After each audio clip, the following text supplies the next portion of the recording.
In the year 1725, 2 centuries before the America we know would rise to global prominence, the land that would become the United States was a patchwork of indigenous nations, European colonies, and African diasporas. It was a place where the future was uncertain and the past was a tapestry of conflicting narratives.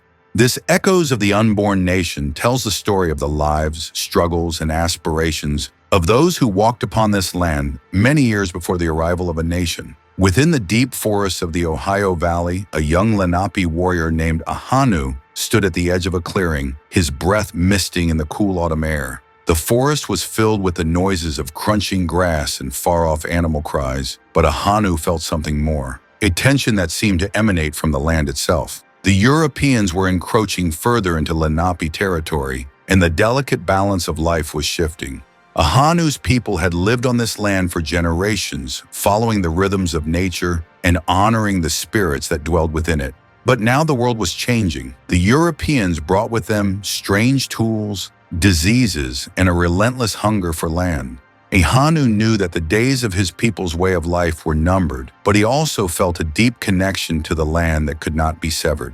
As he stood there, a vision came to him, a vision of a great nation that would rise from this land, a nation built on the ideals of freedom and equality. But it would come at a cost that would be paid in blood and tears. Ahanu did not know the full significance of the vision, but he was certain that it was a message from the spirits, a forewarning of what was to come.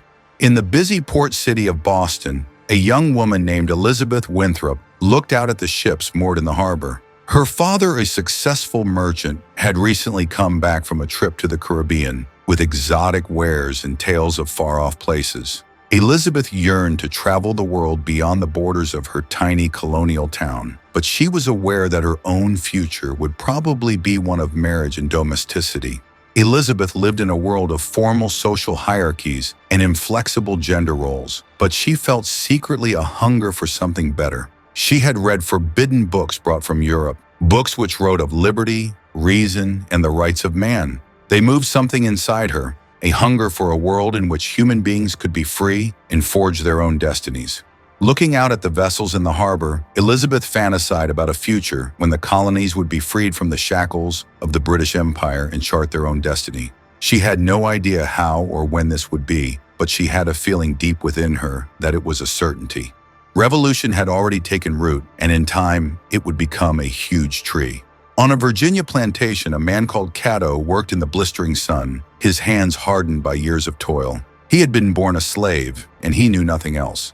But deep inside him, there smoldered a spark of rebellion, a refusal to submit to the shackles that held him.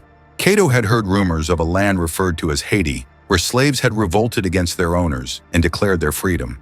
He fantasized about the time when he and the other slaves would also do this, but he was aware that the road to liberty was long and full of risk and sacrifice. As he labored, Cato sang a song of hope and sorrow, a song that told of the agony of slavery and the hope of freedom. His voice traveled across the fields to the ears of other slaves, who added their voices to the song, their voices blending together in a strong chorus. It was a song of defiance, a song of a people who would not be defeated. In a Philadelphia meeting house one evening, a company of men came together to ponder the destiny of the colonies. There were among them Benjamin Franklin, a young printer with a hungry mind and eagerness for information; Thomas Jefferson, a planter with a philosophical bent and devotion to the cause of man's rights; and George Washington, a military man with an abiding sense of duty and honor. These men were visionaries in their own right, and they had a shared dream, a dream of a country where citizens could live without tyranny and oppression. They wrote of liberty, equality, and the pursuit of happiness, ideals that would one day form the basis of a new country. But they also realized that the path to independence would be long and arduous. The colonies were highly polarized and the British Empire was a powerful adversary, yet they were willing to risk everything for the chance to create something new, something that had never been seen before in the world. As they debated and planned, the spirits of the land watched over them, whispering of the trials and triumphs that lay ahead. The voices of the unborn country were ringing ever louder, and the hour was soon approaching when at last they would be heard. With the years, the antagonism between the colonies and British Crown mounted ever higher. The Stamp Act, the Townshend Acts, and the Boston Massacre all went to heighten the chasm. In saloons and in town squares, dissident voices rang out louder, and the urgency of the demand for independence became more and more insistent. Elizabeth Winthrop, now a married woman with children of her own, found herself drawn into the growing resistance movement. She used her position as the wife of a prominent merchant to gather information and pass messages between the patriots. Her once quiet dreams of freedom had become a reality, and she was determined to play her part in the struggle. Meanwhile, in the Ohio Valley, Ahanu and his people faced their own battles. The encroachment of European settlers had led to violent clashes, and the Lenape were forced to make difficult choices. Some chose to fight, while others sought to negotiate peace. Ahanu, torn between his desire to protect his people and his vision of a future nation, struggled to find a path forward. On the plantation in Virginia, Cato's dreams of rebellion were put to the test. A group of slaves, inspired by the growing unrest in the colonies, planned an uprising. Cato knew the risks, but he also knew that the time for action had come. The echoes of the unborn nation were calling to him, and he could not ignore them.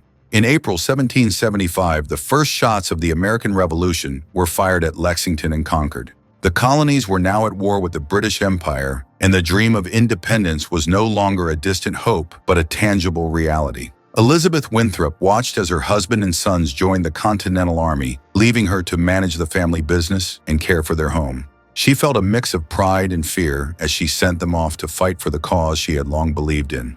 The war would test her strength and resolve, but she was determined to see it through. Ahanu, too, found himself drawn into the conflict. The Lenape, like many indigenous nations, were divided in their loyalties. Some allied with the British, hoping to stem the tide of colonial expansion, while others sided with the Patriots, believing that an independent America might offer a better future. Ahanu, guided by his vision, chose to fight alongside the Patriots, though he knew that the road ahead would be fraught with uncertainty. Cato's rebellion, meanwhile, had been discovered before it could begin. The plantation owner, fearing a revolt, had tightened his grip on his slaves, and Cato was forced to bide his time. But the spirit of resistance could not be extinguished, and Cato continued to dream of a day when he and his people would be free. On 4th July 1776, the Continental Congress adopted the Declaration of Independence, proclaiming the colonies' separation from Britain and the birth of a new nation. The document, penned by Thomas Jefferson, declared that all men are created equal and endowed with certain unalienable rights, including life, liberty, and the pursuit of happiness. For Elizabeth Winthrop, the Declaration was a moment of triumph. The ideals she had long cherished were now enshrined in the founding document of the new nation. But she also knew that the struggle was far from over. The war would continue for years, and the promise of equality would remain unfulfilled for many. Ahanu, too, felt a sense of hope as he heard the words of the Declaration. He believed that the new nation might one day honor the rights of all people, including his own. But he also knew that the road to true equality would be long and difficult. For Cato, the Declaration was a bitter reminder of the hypocrisy of the new nation. The words, "all men are created equal," rang hollow in the ears of a man who was still enslaved. But Cato held on to the hope that one day, the promise of the Declaration would be extended to all. The war for independence dragged on for 8 long years, testing the resolve of the Patriots and the fledgling nation. Elizabeth Winthrop, now a widow, continued to support the cause, using her resources to aid the Continental Army. She lived to see the British surrender at Yorktown in 1781, but she knew that the work of building a nation was just beginning. Ahanu, too, survived the war, though his people had suffered greatly. The Lenape, like many indigenous nations, found themselves marginalized in the new nation, their lands taken, and their rights ignored. But Ahanu held on to his vision, believing that one day, the ideals of the new nation would be realized for all. Cato, meanwhile, had finally achieved his freedom. The war had disrupted the institution of slavery, and many slaves had seized the opportunity to escape. Cato made his way to the north, where he joined the growing abolitionist movement. He knew that the fight for freedom was far from over, but he was determined to see it through. 200 years before the America we know would rise to global prominence, the seeds of its future were already being sown. So guys, this is the documentary based on the rarest events that define USA conditions before 200 years ago. Hope you all like our effort. If you really want to motivate us, then please like and subscribe our YouTube channel. Goodbye.